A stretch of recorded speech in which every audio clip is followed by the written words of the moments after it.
আজ জীবনের একটা নতুন অভিজ্ঞতা হলো। তোমরা তো দেখতেই পাচ্ছ চলে এসেছি কোথায়, মাছ বাজারে। তাও আবার ইলিশ মাছের বাজারে, যেখানে প্রচুর ইলিশ মাছ আছে সেখানেই চলে গেছি দেখে দেখে।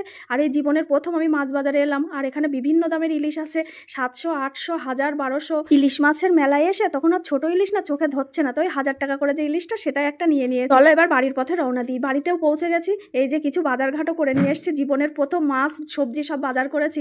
আর এই যে কিছু বরফ দিয়ে দিয়েছিল, তাই বরফটা গলে আবার জল হয়ে গেছে। মাছটা বেশ ভালোই ছিল।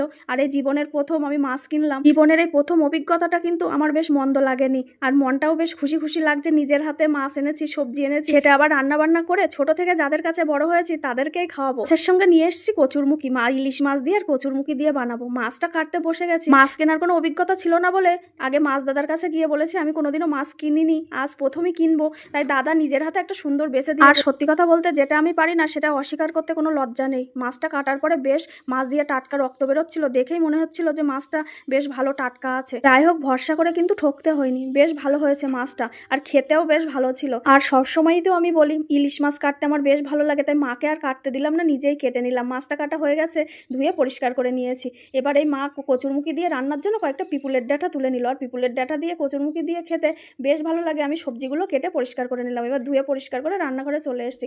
কড়াইতে একটু জল দিয়ে, যেটা গরম হলে কচুরমুখীগুলো একটু দিয়ে ভাপ দিয়ে নিলাম। এই জলটা ফেলে দেবো, এই জলটাতে ফেললে নালটা বেরিয়ে যাবে। এদিকে কড়াইতে ধনে আর জিরেটা ভাজা করে নিলাম, আর গোটা গোলমরিচটা নিয়ে এতে গুঁড়ো দিয়ে ভাজা করে নামিয়ে নিলাম। কড়াইতে সর্ষের তেল গরম করে মাছটা ভাজতে বসিয়ে দিলাম।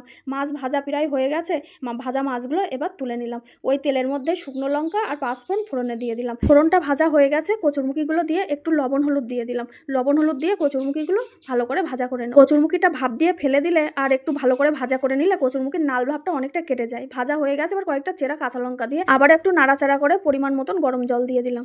গরম জলটা যেই ফুটে উঠেছে ওর মধ্যে পরিমাণ মতন লবণ আর হলুদ গুঁড়ো দিয়ে দিলাম, আর দিয়ে দেবো এবার সেই ডাঁটাগুলো। এই ডাঁটাগুলো খেতে এত ভালো লাগে কচুরমুখীর মধ্যে দিলে।